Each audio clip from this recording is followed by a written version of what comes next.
600 hektar hutan gunung mas di Kalimantan Tengah hilang menjadi perkebunan singkong.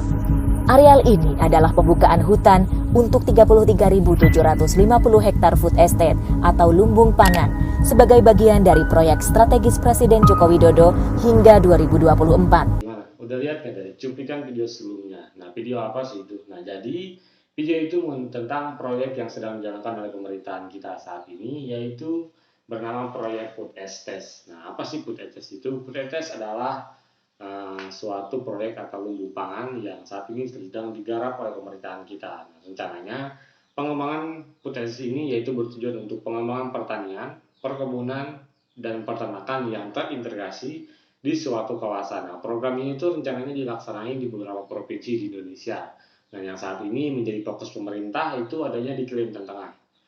Nah, selanjutnya beberapa provinsi lain yang sebelumnya pernah dilakukan atau dibangun proyek yang sama, yaitu di Sumatera Utara, NTT, Sumatera Selatan, Papua. Nah, munculnya program podcast ini sebenarnya menimbulkan banyak macam persoalan ya. Pertama, persoalan yang saat ini dihadapi dengan adanya proyek podcast ini, yaitu satu, mengenai pembukaan proyek yang dibangun di atas lahan gambut. Nah, sebenarnya lahan gambut ini merupakan lahan yang lumayan sulit untuk ditanam tanaman, tapi bukan tidak mungkin. Ya, kenapa? Karena lahan itu yang biasanya tergenang oleh air dan rawan sekali untuk terjadinya bencana kebakaran. Lalu yang kedua, pembangunan podcast ini munculnya isu sosial. Nah, isu sosial yang dimaksud ini merupakan di mana program ini memerlukan yang namanya tenaga kerja. Nah, saat ini pemerintah baru melakukan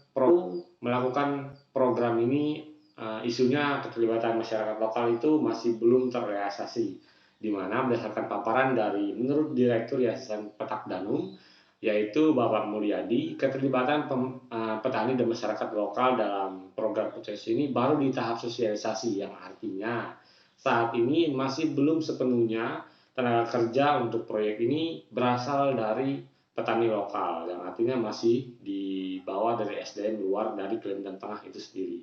Yang ketiga yaitu adanya isu produktivitas padinya sendiri. Nah, kenapa ini menjadi isu juga? Yang pertama itu tadi permasalahan dengan pembukanya di atas lahan gambut. Nah, isu produktivitas lahan gambut ini sebenarnya tanaman yang ditanami di atas lahan gambut ini hasilnya tidak akan semaksimal dengan tanaman yang ditanam di atas bukan lahan gambut, karena lahan gambut ini merupakan lahan yang kaya akan mineral, di mana akan sulit nantinya dibangun ataupun ditanam sebuah tanaman.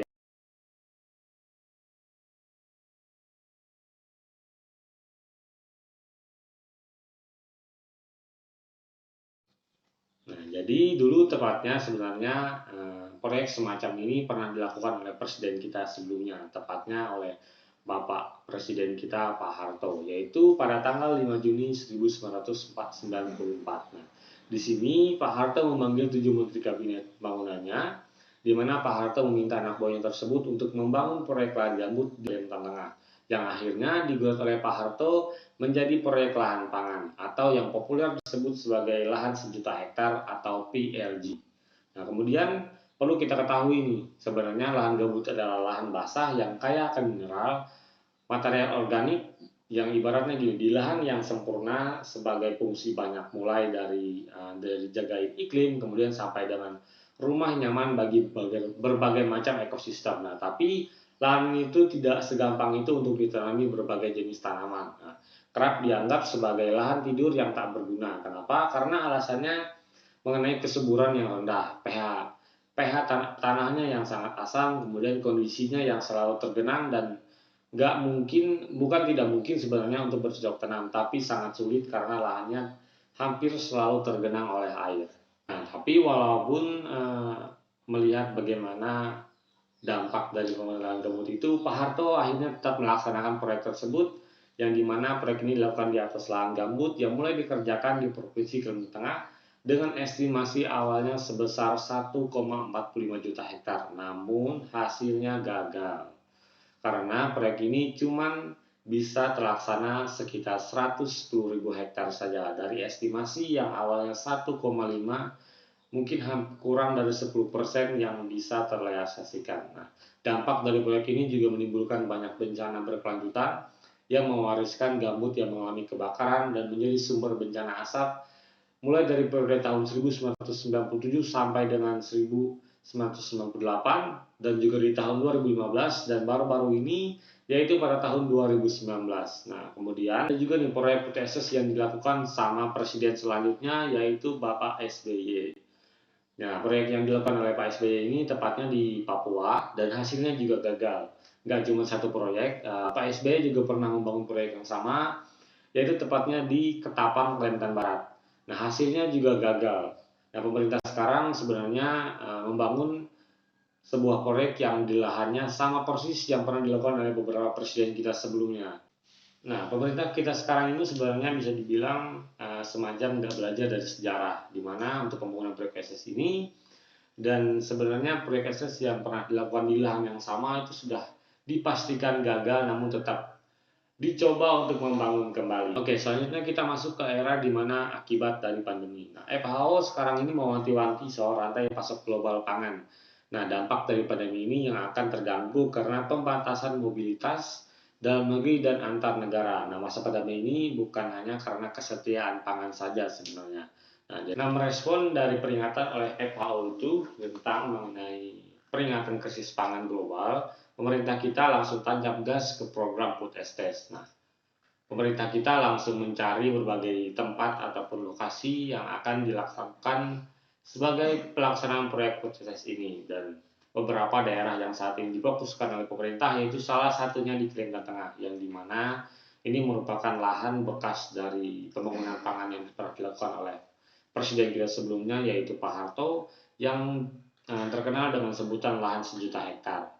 Nah, dan lagi-lagi sebenarnya proyek ini akan terancam gagal karena seperti yang pernah terjadi sebelumnya, selain persiapannya yang bisa dibilang tidak terlalu matang, sama halnya dengan presiden kita sebelumnya, itu melakukan proyek ini dengan tanpa rancangan yang begitu matang. Nah, kemudian laporan Kompas misalnya memuat soal keluhan petani mengenai pembangunan proyek potensi ini yang hasil panennya merosot tajam.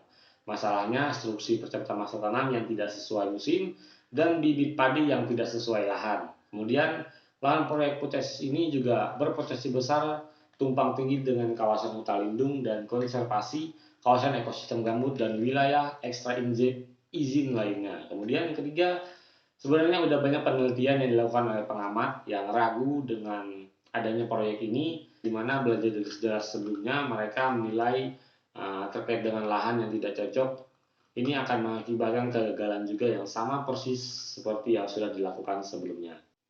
Nah, maka dari itu, relevansi ekonomi kelembagaan terhadap pembangunan proyek food estate ini yaitu guna mengatasi keadaan perekonomian Indonesia yang carut marut dan meningkatkan ketersediaan pangan. Nah, menurut Sugianto dalam tulisannya, relevansi dan aplikasi aliran ekonomi kelembagaan, yaitu yang ditulis oleh Prubayu Budi Santoso, strategi pembangunan ekonomi di Indonesia harus mengalami pergeseran, dimulai dari orientasi terhadap peningkatannya, kemudian orientasi terhadap keadilan dan pemerataan dengan menempatkan penghapusan kemiskinan dan menciptakan lapangan pekerjaan sebagai tujuan utama dari pembangunan. Nah, jika dikaitkan dengan pembangunan prioritas ini, tadi dengan pembangunan prioritas ini juga harus menyediakan lapangan pekerjaan kepada petani lokal. Namun, menurut pemberitaan yang telah beredar tadi, saat ini masih belum terrealisasikan seluruh petani lokal yang menjadi sumber daya tenaga kerja yang ada di program ini.